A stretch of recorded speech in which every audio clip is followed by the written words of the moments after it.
Hello and welcome to Shape the System, where we find and tell the stories that help people to rethink the way the world works.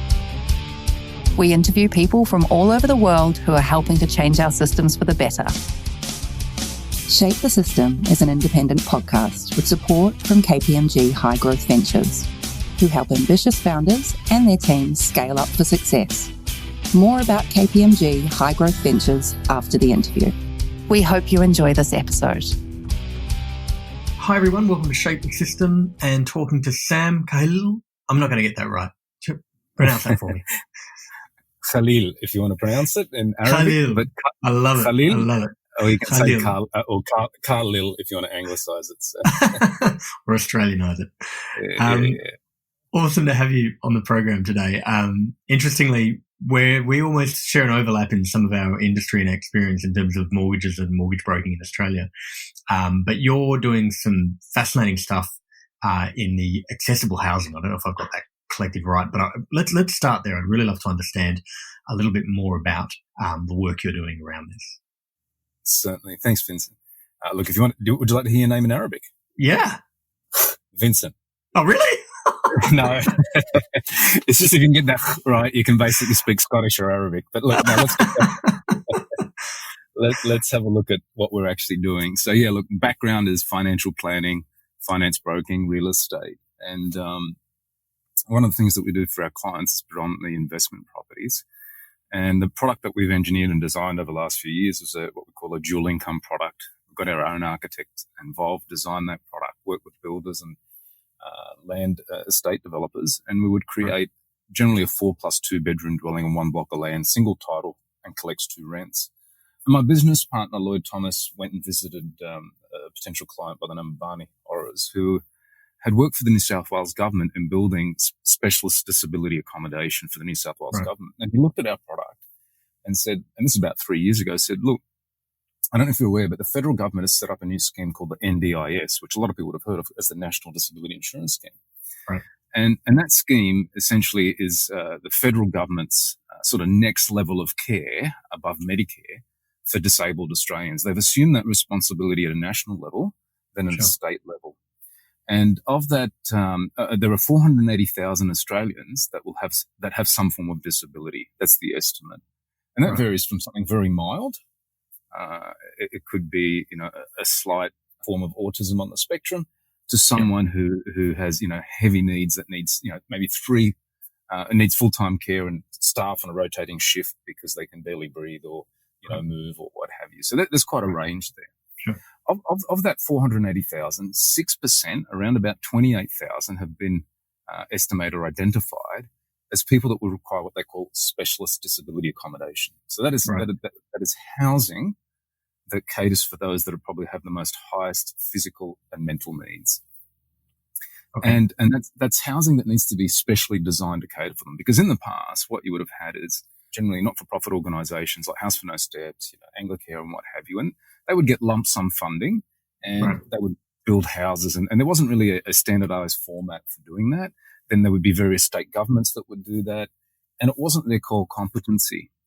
Also, there was a lot of people in large-scale institutions, which, as we've seen, whether it be orphanages or all forms of care, that's where you tend to have neglect and abuse globally. So the idea of large-scale institutional care is not the best thing. So the idea of coming back to group homes is really important.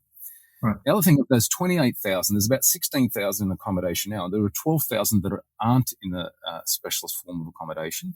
There'll be about 5,000 to 6,000 young people now that are in retirement villages because there's nowhere to put them. They could have had a motorbike accident going down the south coast and they're all quadriplegic and their house isn't suitable for it. And, because aged care's got some similarities in, accessible, thresholds on floors and the care they take care of old people in a fragile state. But it's just not suitable to have, a 28-year-old with people that are 70 years old. Right. So there's, a lot of 5,000 people right now in that space. There's also other people that, again, that there's no space in those aged care facilities, so they're living in their garage because they can't get up the stairs of their home. So they've had to modify the garage. Families had to modify the garage, put a bathroom in there and shower, and they live in the garage now. It could be also that even the type of housing out there isn't that great in its quality. And I think, a lot of people discover that when they want to go put their mum or their dad, or elderly parent in an aged care home, and they look at it and they go, I feel so, it's hard to put my family member in there because I really want them to get, taken care of. And the problem is the housing that's been on available, even of the 16,000 at a house, a lot of it's inadequate. And, it's not something that you would want to put a loved one in. Someone could develop a motor neuron disease, and you can't simply take care of them in your home anymore. So it's quite an emotional and challenging thing. You've got aging parents as well that might be in their 70s or 80s, and their child now is 40. They're going to die. They're going to think, who's going to take care of my child? So, we're looking at a compounding issues, right? Yeah, compounding issue. You've got both, people, either through strokes or things that continue to happen. But these people are really living, not only the individual, but their family, their sphere. It's been a massive tax on their lives for decades. Right. And so the idea here is the government looked at this and said, look, what we're going to do is our core competency is not to build housing. We will do things. We'll provide a framework, we'll governance, we will collect funds, taxes. Right.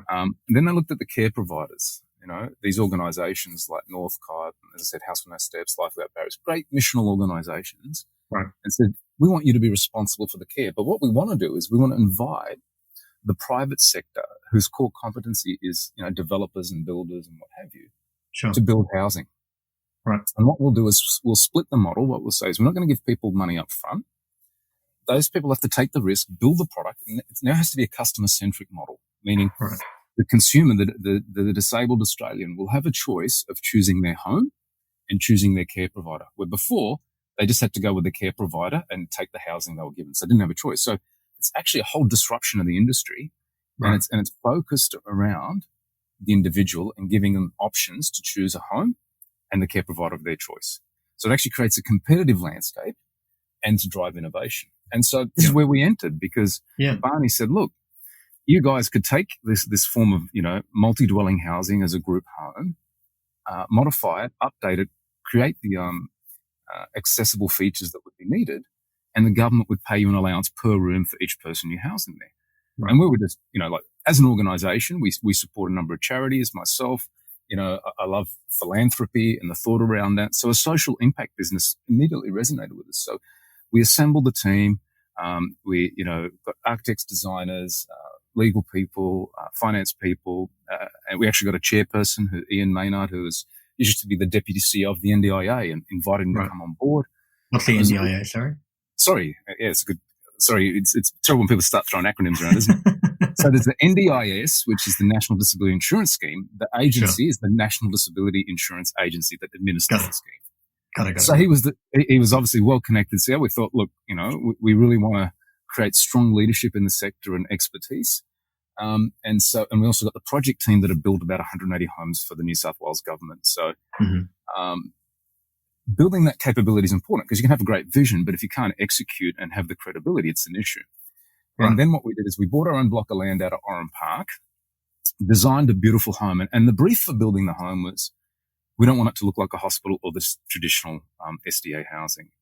And, Sure. And just on that for one sec, well, what was the you talked about a client-centric model. What was the engagement with the people who would ultimately live in that home through that thinking and design process? Like, how did you actually approach their needs in this? I mean, obviously you've got external people saying, well, this is what we need in the home from a structural perspective, and there's certain, guidelines and regulations that need to be met. But I'm assuming the customer centricity meant going back and saying, how do you want it's your home, how do you want it to look and feel? How was that engagement? So it was about the customer engagement. So what we did is, just to follow a little bit of the history, it'll come to the customer engagement in a moment. The idea here is that we needed a care provider, because we're not in the business of actually providing the day-to-day care. So we connected with an organisation called Northcott, which are one of the largest in New South Wales. We showed them, our concept design in our first meeting with the Deputy CEO, Lee Carpenter.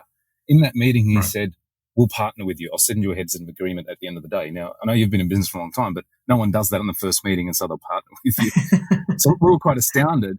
But we'd shared our vision where we just wanted to have, this amazing looking home. And so what we did then is our team began to work with Northcott's occupational therapists, and the people that they have and they took care of. We went and visited their existing homes and what have you. And the interesting comment that the occupational therapist said is, it's amazing that you're actually talking to us before you've built the home. No one ever does that. Right.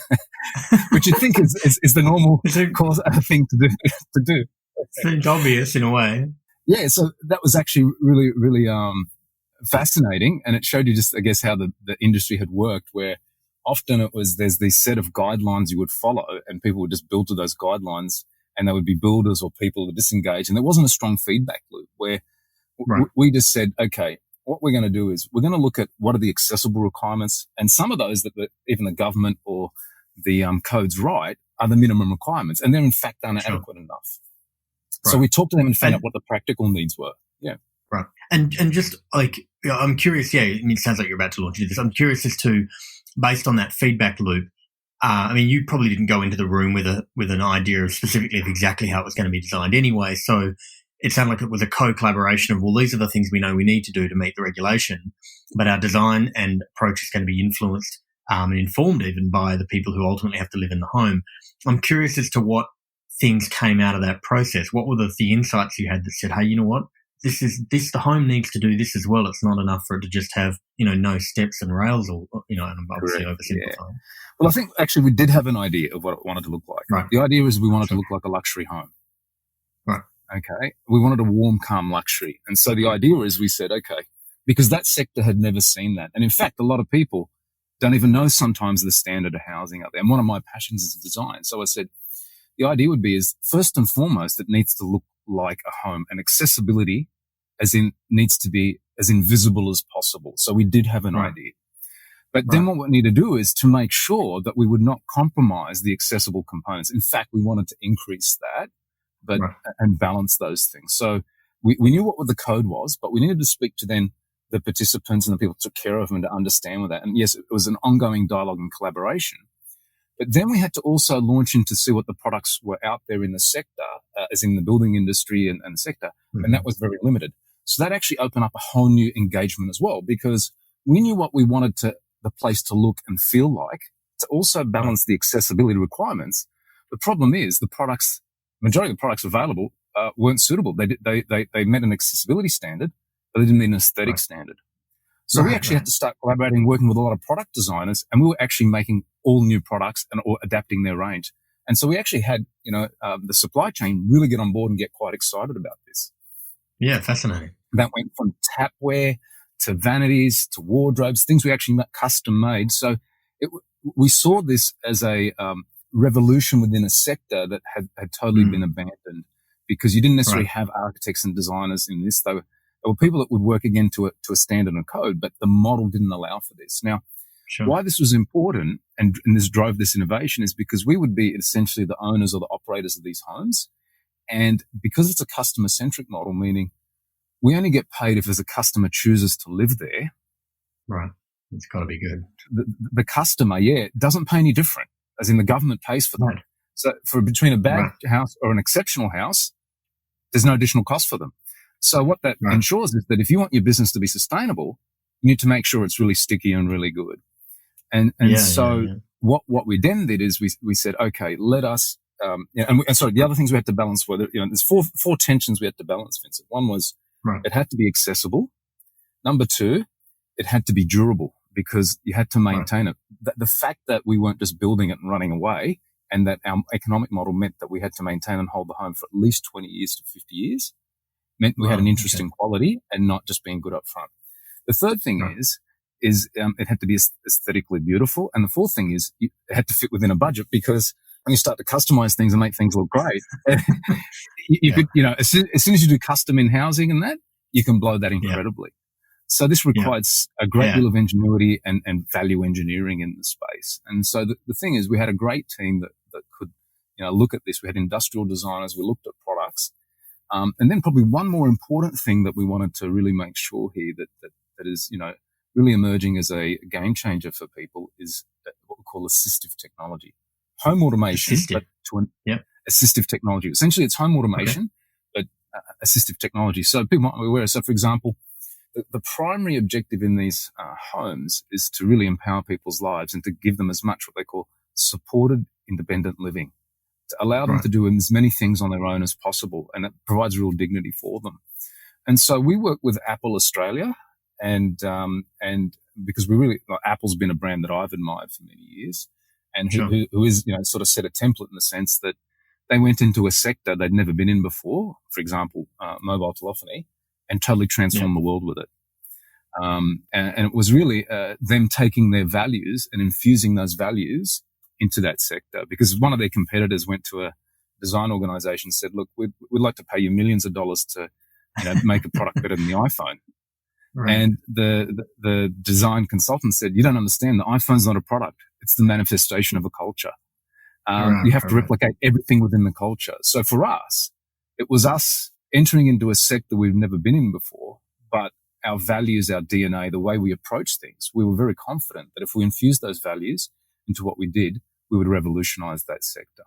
I'm curious to know where it's up to today in terms of how many have you got these places live? We've got the people moving into the first lot. Like where is the actual program up to today in terms of the occupants?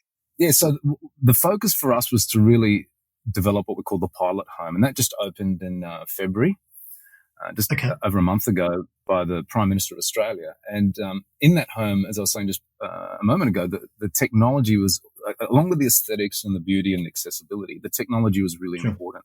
Working with Apple, we created a number of world firsts, and that was to, for example, automating things like the blinds, the doors to get into the bedrooms, doors to get into the bathrooms.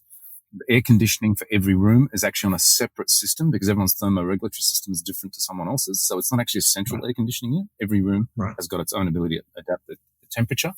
Then also the TVs, the entertainment systems.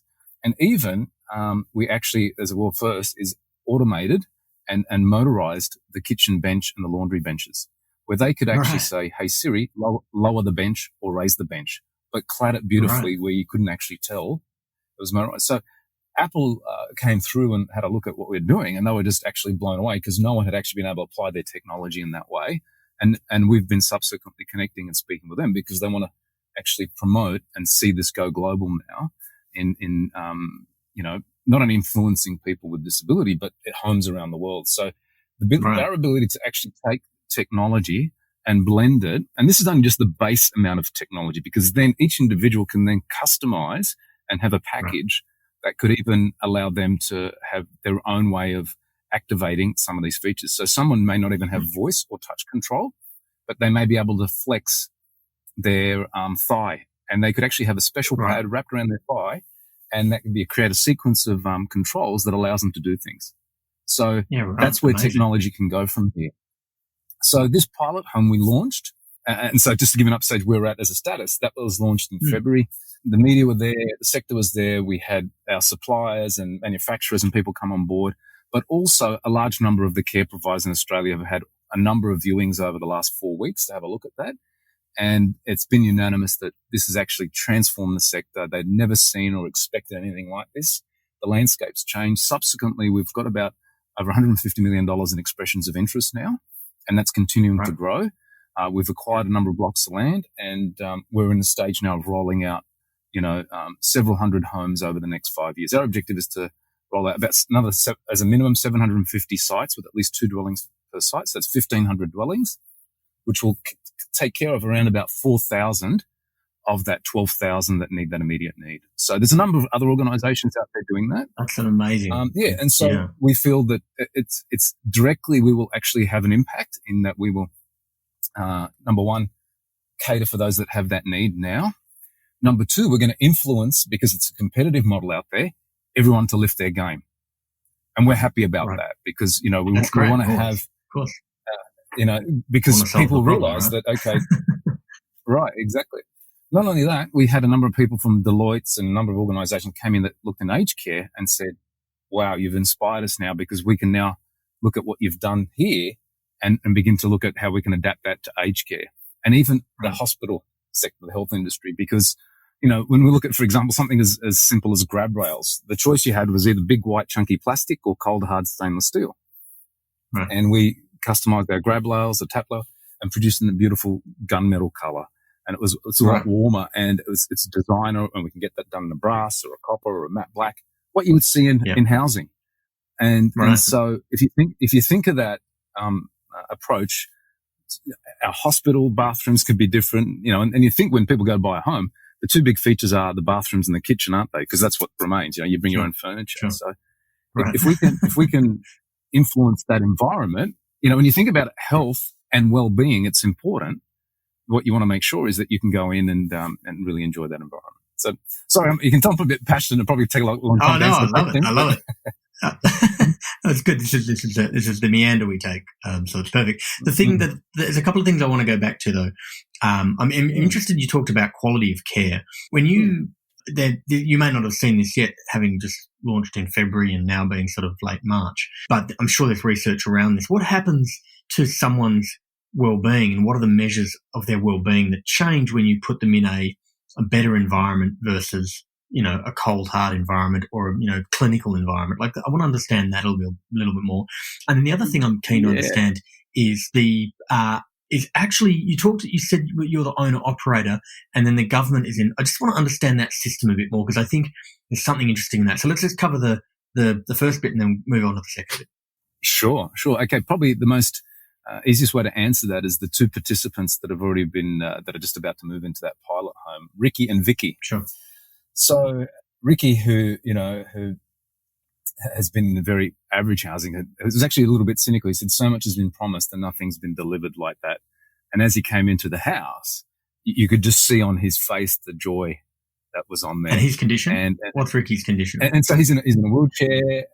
Okay. I think trying to remember, I think he'd suffered a stroke as well, but both stroke victims. And Sure. Vicky as well, she's in aged care housing, and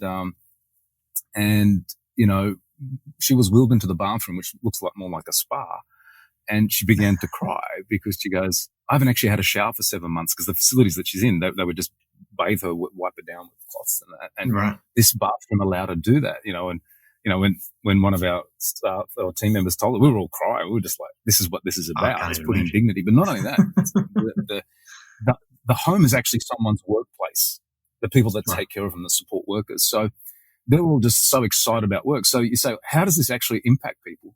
Well, think about it. If you've got a good working environment and the staff are the ones that take care of people, if they're happy and they're inspired by the space and it's beautiful, that's going to affect how they take care of people. And we see this in anywhere where places are, there's rubbish everywhere. People just add to the rubbish because they think it's just, it looks, it's just rubbish. So if you lift the standard, but not only that, I mean, even if you look at bioethics in our society, where we sort of talk about, euthanasia, and we think, hey, it's too inconvenient to take care of people. We'll just let's allow them to get rid of themselves. Where this is actually quite the opposite. It says, you know what?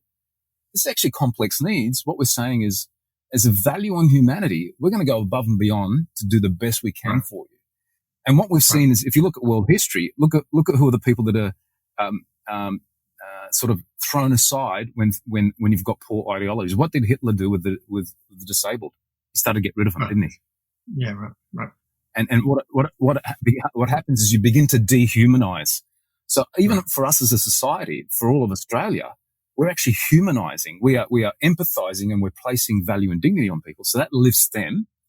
And there's a great saying that we've used as inspiration for us by Winston Churchill. We shape our buildings, thereafter they shape us. So the best example in Australia is the Sydney Opera House.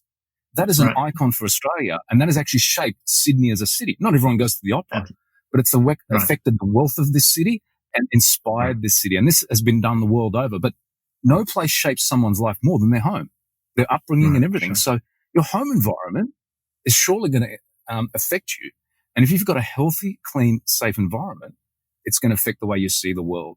And if it's a great environment, it will inspire you. Yeah. And if it's like, you have placed value on me, that's going to lift someone's esteem and their worth, and hopefully inspire them to achieve great things. And just as an anecdote, one final anecdote to answer that question is that Steve Jobs lived in a purpose-built design community, and that home actually shaped him because he could see what design would affect, how it affected him and the community he lived in. And I think the second question to answer was, how does the model work? So for us, when we say own operate, is that we actually did a capital raising, and it's institutional investors, superannuation funds, and Christian Super is the first investor in this, in a private family office, because they're focused on social and ethical investment, and they were just happy to do this. Our advisors, Bright Light, engaged them. But they actually own the assets. We lease Right. the assets and become we're the operator. We call a specialist disability accommodation operator, SDA provider. That's what we are. And so we make our money by collecting a margin from the government and paying the fund a rent. And so our interest, and we have to cover all the operating costs and repair and maintenance costs on the building. So you can see we're incentivized to build it properly and maintain it well, to have the participants stay there, but also to minimize the cost and repairs over time because it affects our economic model. Eventually, we're looking at ourselves to have a debt-funded model where we will actually own the homes and as well as manage them. So that's where we're at. But the idea is this: the way this works for us is that we're a long-term stakeholder, and that's why I guess we've shot to front in the sector, not purely only being we're not just the developer that builds a product. We develop, design the product, and maintain it. So again, that creates a more invested approach and a clearer feedback loop to continually enhance and improve the product. Whereas if you have a builder that sort of just comes into a project, they're not fully engaged. They're just going to be doing what they're told. Then you've got the sector, and this is the old model where they had an idea of how it was done, but they didn't know how it could be done. And so often when you see, revolutions within businesses, they're often an entrant that's not been there and hasn't been, trapped by the way it had always been done, well, and it's just not their core competence. Yeah. And so the care providers can still go out and do this themselves, but they look at this and they go, we'll never be able to build or replicate this because it's not what we do. And for us, there's no way we want to do what they do. And this is a credit to the government and the vision the government had, because this is exactly what they said is let's get people do what they're best at. But it's a beautiful partnership between the government, not-for-profit, and for-profit or for-purpose organizations collaborating, working together to have better social outcomes. Yeah. And I love that phrase. Actually, I'll probably use that for-purpose outcomes. I think that's awesome. I think people often underestimate the importance of good policy. And there's some great books that are coming around this at the moment, but you tend to think, potentially if you've been in business for a while and maybe have a lesser view of government, that, government isn't how you, shape economies and change the direction of the things that matter and how well those things are performing. But, so often if you get the right sort of policy guidelines, then it enables, and, this is obviously an amazing example of it. And I think about that those mobile containers where you can return all your glass and your cans is another amazing example where someone changed some policy and then, that enabled something to flourish that wouldn't have otherwise been there. Agree. Now, I'm curious. Where you go? I was just saying that point because I agree. The problem is we generally have a critical approach to different organizations and spheres of life. And government, in the end, is about leadership. If you've got good leadership, they're going to do things because government's going to do stuff that private organizations are never going to do. So you need it. So instead of being critical of government, if we have good leaders in government and they good policies, they can have great outcomes. And again, there's the social sector's got a different motive and purpose out there, and it's about care and not necessarily profit, but they need to run at a surplus. And they're going to provide something that the private sector. So that's what I think it's where people understand those organizations and you have good leadership in all of them and then good collaboration, you have better outcomes. Yeah, totally. I think that instead point of fighting against each other, I think it's working with each other.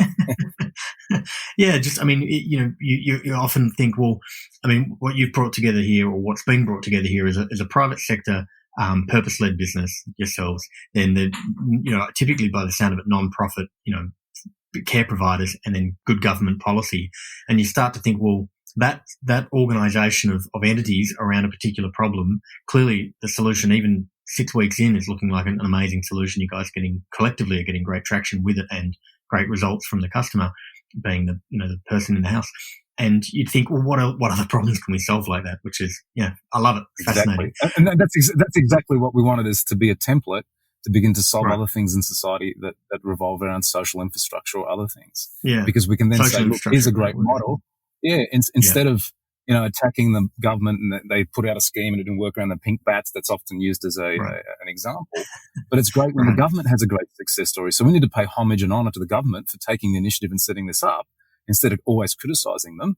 And unfortunately, our society is always about finding the flaws, but we should certainly celebrate the wins. That's why we're telling the story. I want to come back a little bit to your story. How did you, I know the part of you getting into wealth and finance and broking and doing the development, but emotionally, how did you land in a place of having a deep-rooted desire to combine that skill set with some, a purpose to actually land on solving this problem? Oh, sure. Look, yeah. So that probably goes back to a little bit more my personal history from childhood and my transition. And I guess, look, I was born in Sudan. I was only there for a year, went to England for 3 years. My father got his doctorate at the London School of Economics. However, unfortunately, he was mentally ill with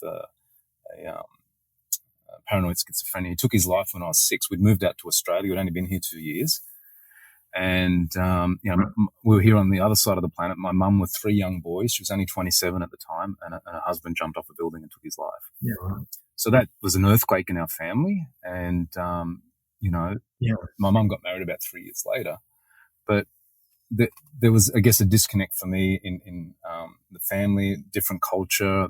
I was more wanting to integrate into Western culture. My family was still first and foremost from that background and their friends and what have you. And I guess I didn't have some of the protections in my life that I needed, and there were forms of abuse in my sexual abuse, exposed to the wrong people because I didn't have the right care. And at the age of 14, a friend of mine was part of an army group that we'd play in the bush near our home, and it invited me along to church, and it was there my life actually transformed. I was a very shy person. I, in fact, was so anxious as a child, probably at the ages say 7 or 10. I'd go to birthday parties and I couldn't even eat in front of people. I would vomit from being so anxious.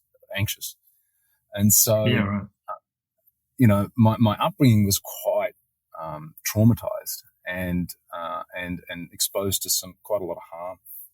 And coming into a place of faith and a church where there were things that exposed me to, acceptance and some healing and working through that, it actually transformed my life. And my youth pastors became either father figures or people that would inspire me because my family had been so fractured and painful. And this, I guess, being in an environment that was about caring and looking after people and transforming people's lives really began to shape me. And at some point there, I actually wanted to become a pastor because I'd felt such a transformation in my life. So I actually did Bible college after I finished high school. Here in Australia? Here in Australia, yeah. So I did that as part of the local church I was part of for a couple of years full time, but I was also working. And I was sort of down that pathway, but still on the side here, I was actually interested in business and doing things. And I got into a friend of mine, one of my best friends at the time, he got me into financial planning. And I was volunteering about 2 to 3 days a week in the church I was part of, and thinking eventually I would be full-time in pastoral work or the ministry. And but there was always this tension in me because I really like business. And, I'd actually get overwhelmed with the amount of work of doing both because it's hard to run a business and to also volunteer 2 to 3 days a week, as you could imagine. And I ended up having a couple of cycles of nervous breakdown. I just sort of lost up. My health was bad and what have you. I went and saw a great psychologist who began to help me process stuff. He said, look, we're just got to find out what you want to do. And he said, look, and, as we began to look at my child, some of the things that happened in that, he just said, what is it you want to do? What are you passionate about? I said, I really want to help people. And we looked at it, he goes, there's a lot of people that are pastors in this church, and that's what they really want to do. But it seems like you've got a passion around business. And I actually made that decision. I read a book at the time when I was going through this counseling. It was called Good to Great. And it's one of the great business books of all time. Good to Great. Yeah, Good to Great by Jim Collins. Yep. And one of the principles you have that he brings out in that is to have what we call a hedgehog concept, which is doing what you can be the best in the world at, right? And what you're deeply passionate about. And what I always found is, I'd go to the newspaper, I'd go to the sports section, I'd just throw it out. I'm not interested in sport. But I'd always read the business section. So I thought, I love business. All right. And so I made the decision to stop volunteering at my church, focus 100% on business. And as I did that, business started to grow incredibly and exponentially. Right. And I thought, but maybe I could use my business as a platform to help people and still have a social expression in what we're doing. So support charities and what.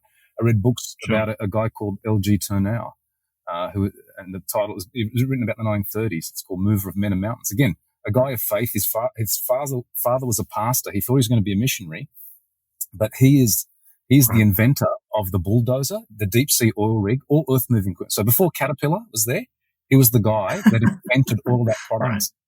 And And essentially 70% of the world's earth-moving equipment, the earth-moving equipment or engineering equipment used in the World War II was his equipment. And so he was an industrialist of the 20th century, and he set up a university there that's got about 8,000 people in it now and has done so much social good with what he's done.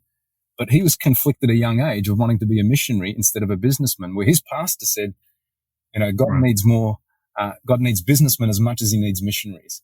And this guy's got 300 patents to his name in that. So it's amazing. I got given that book when I was 21 years old. I probably read it about 12 years later in that time of crisis. Right. And that, along with this business book, helped me shape, I want to spend my life building businesses, but not just to enrich myself, but more platforms that will have a social expression. Right. So I hope that answered the question. Right. Yeah, absolutely. I think it's also interesting to sort of see how that happens over time. You talked a little bit before about how when you started the business, there was an element of just making I think there's some charities that you supported. Yeah. At some point, you made a leap for actually I can do more than just take a small amount of money, relatively speaking, to every time we settle a loan or every time we help sell land a customer with an investment property and put that towards a charity, which is kind of the first step in that journey. And at some point you went, hold on, we got a whole bunch of pieces on the chessboard here. We could use those differently. There's some moment, you talked about talking to your business partner. How was it that you made the leap from, where did that idea come from? I guess was it purely from the business partner saying, hey, by the way, we could probably do this? Yeah, look, I think we always thought, okay, as we build our organization, that it will shift from a point where a high percentage of what we take is just to support our lives and our livelihoods, to how do we take it to become philanthropic. But sometimes it's always thought in the context that we'll make a lot of money, then we'll give that money to a charity, right? Right. But the idea here is is there a way you can channel your resource? And as I said, Casa Capace, our specialist disability accommodation business, became a way we could actually use our business or extension of our business, setting up a new business, to itself being 100% for purpose and impacting, influencing people in a great way. And we're not stopping there because we've got another venture in the pipeline that we're working with. And I guess it's sort of taking your resource, providing people work is really important, in I guess, developing and poor nations. You know what the greatest asset the poor have is? It's their labor. You give them a job, you transfer their life. Yeah. So one of the things we're working on is on a different model for actually building housing. Because at the moment, the way we build housing is a very antiquated way of doing it. And if we can actually improve and accelerate the way we build housing and deploy housing. Now, this business we have today is an Australian business, but we've got a global ambition, and our next business that we're working on addresses housing, the ability to build housing in a much faster environmental way. And it's a property technology business. And so what we've seen is here, as we say, we've got our businesses we've got today, whether it be finance broking, property investment, property management, and now specialist disability accommodation. We put one more in there, and we see that as an ecosystem of companies that help one another, but then can scale to provide other solutions. And so it's looking at your business and saying, it's not just about creating money. Can you, through innovation ideas, address other issues in society, both locally and globally, and build the people around it? So to me, I guess my training, I've done training as a financial planner, but again, through my walk and faith in that, it was all about leading people, communication, public speaking, motivating volunteers and what have you. So coupling that along with my personal passions of design, a lot of this is around leadership, rallying people around a vision and saying, how are we going to change the world? And so what you have, and one of the things that I always encourage our team, our leadership, is this: we're just stewards, the principle of stewardship. We don't own anything. We just manage it for a while till we leave this planet, right? And so if we've been given money, or the government gives us an opportunity to steward specialist disability accommodation, let's do it well, because if we do it well, someone will say, you know what? We want you to take your stewardship capability and do it somewhere else better. And so fund managers, people will come. Or be inspired to do it somewhere else. You either inspire people, so you'll do two things. You'll use your influence and your affluence to affect people. And I guess the vision is that we will then continue to collaborate, and value-driven organizations will connect with people of kindred spirits. So as I said, I admired Apple for years, but now Apple is admiring us and wanting to work with us and collaborate with us. And so think about it, to be working one of the world's most valuable, innovative companies comes because you've got that value in that. And that's why I say you begin to use your influence to then, not only use what you have as platforms, but other platforms. And I guess this is what, people like Bill Gates has done is, right. Again, he stewards the money well. He may have put billions into his own foundation, but guess what? People like Warren Buffett and then the World Health Organization, people go, you know what? Right. Our money in your hands is better than us doing it. And so as we begin to look at other housing issues around the world, it won't be just what we're doing. It's then collaborating with either governments or other organizations or philanthropic associations. And I believe if we do things to an exceptional high standard with good quality ethics and people at heart, other people say, we'll want to partner with you. And absolutely. And it doesn't need to be just what we do and our own resource. And we don't want to be, I guess, have an ego that says this is us and what we're doing.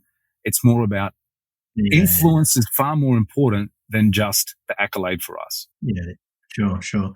And just generally, like you're so much of your focus now and even beyond when you start to think internationally is all is around housing and access to housing, whether accessible or otherwise. From how I'm reading it, I'm curious what are the other big issues that you're not working on, but inspired by or close to, and thinking about, and who do you take your inspiration from other than Apple? Oh, absolutely, yeah. So for me, that again is leadership. Peoples that are innovators, whether it be business, whether it be social sector organisation, people, philanthropy, people who are out there to change and make a difference. I love reading stories about people. Whether it be an organisation called Charity Water that, looked at a way of. I love Charity Water. Yeah, and there's a great story behind that, or it could be a great business that starts with an idea. I love looking at stories around that. I also get inspired by, just doesn't have to be even great, significant or prominent people that are, just serve people out of a sacrifice I admire. You look at someone who may take care of someone day in, day out. They could be doing more and benefiting themselves, but they lay down their lives for other people. And sometimes the people that aren't, they're certainly not prominent. People that serve the poor, children, women, those that don't have a voice, they're the people that inspire me, and they're the people that I like to work with. I guess artists, people that are creative, always, inspire me as well. I'm just going to say, and then probably this is sort of how I usually round out, because the passion in all of this is massively evident, which is awesome. I love it. I'm curious, in a world where there's so much to be done, how do you maintain your own sense of balance and sanity? That's a challenge, but I would say that, sorry to use the alliteration, but to me it would be faith, family, and friends. So my faith is really important to me because it does give me a purpose. But family is so important. Relationships, and this is fundamentally what it's all about. And the friendships, I'm forensic in who I choose in my friends, the people that I surround. Those people around my world help me stay sound. They help me through my personal, emotional challenges up and down and what have you. And, people say leadership, it's lonely at the top. I disagree with that. There are times where you might feel that way, but you've got to be smart about who you surround yourself and be diligent and intentional to build those people around you. So I actually enjoy the journey with the family and the friends and the people that I've got working around me. And it's one of my great joys. It's not the accomplishments only that bring reward. I think more than anything, it's who I'm doing it with that's really important. So one of the things that I've got in my diary that I just keep shifting next day is who's next. I love collecting people, as in who else can I bring into our field? And I think it's always about who, not just what you're doing. And if you've got quality of people and great leaders, you begin to attract more people to you. And it's not then just what you pursue, but more what you attract. Yeah. And it's a heaps more fun, right? Yeah. Sam, that's awesome, man. We'll leave it there for today. I'm just super inspired by it. We're going to have a bunch of links to it. The designs themselves are amazing. I've had a look at some of the images through some of the media releases that you've done. But yeah, thank you so much for coming on the program. It was really wonderful talking. Look, if you need some more architectural photos, happy to give them to you. And we've got a video that's getting made as well. We'll be happy to share that with you in due course as well, probably in the next month. But thanks for the opportunity and great questions. Yeah, perfect. Well, and I commend you on this great podcast. Thank you. Thanks so much. Have a good day. Cheers. We hope you enjoyed this episode of Shape the System. As usual, if you'd like to suggest a guest, someone that you know who's helped change a system for the better, please go to www.shapethesystem.org, click on the top right-hand corner, then click Suggest Guest. Make sure that you click subscribe so that you get the new episode. Shape the System is an independent podcast with support from KPMG High Growth Ventures. Connects founders to the services they need along their journey. Whether you are looking to refine your strategy, mature your finance function, prepare for a capital raise, expand abroad, or simply comply with regulatory requirements, they provide you with the support you need to drive your business forward.